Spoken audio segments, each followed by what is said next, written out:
Well, I've got to tell you, Katie and I have travelled the world. We've been in so many airports, and one of the things you want to do when you get into an airport is get through it, but not here. Now, this airport has got something really going for it, hasn't it? It is so special, Trev. They call this the middle of Middle-earth. You are a Lord of the Rings fan, aren't you? I am, and The Hobbit. It's Of my feet, course. because I've got some... No, it doesn't matter. Both of those trilogies were filmed here in New Zealand.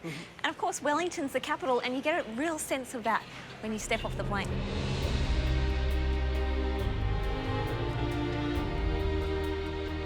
They call this the gateway to the coolest little capital in the world.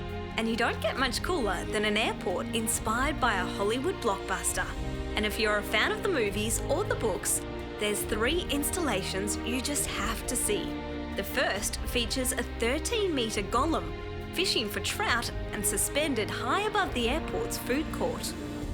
All of the airport statues were created by the team at Weta Workshop here in Wellington, and they're the group that put together all of the props and the physical effects for the Lord of the Rings and the Hobbit movies. This one here took 18 people to put together: sculptors, painters, model makers. The detail in it is absolutely incredible. It's sculpted from huge blocks of polystyrene and coated in epoxy resin. And you might wonder how they got it in here. Well, they had to create it in 9 separate parts to fit it through the main terminal doors, and then piece it all together inside. This is Smog. This is thought to be the last great dragon of Middle-earth, and at the moment he's sleeping, but you can imagine some little kitty walking in past here and suddenly wakes up, grabs them and gobbles them down. It's incredible.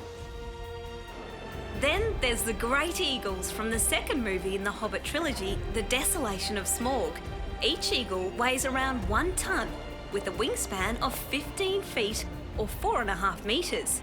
And you might recognise the character on one of the eagles, the wizard Gandalf. This piece has 1,000 feathers, each individually moulded, and the longest of them measures 2.4 metres. Well, Katie, how cool is that airport? It's fantastic. It is pretty amazing, but there's so much more to see in Wellington, Trev. It's not far from the airport, is it? No, it's only 15 minutes. I absolutely love the city. Come, let's go explore.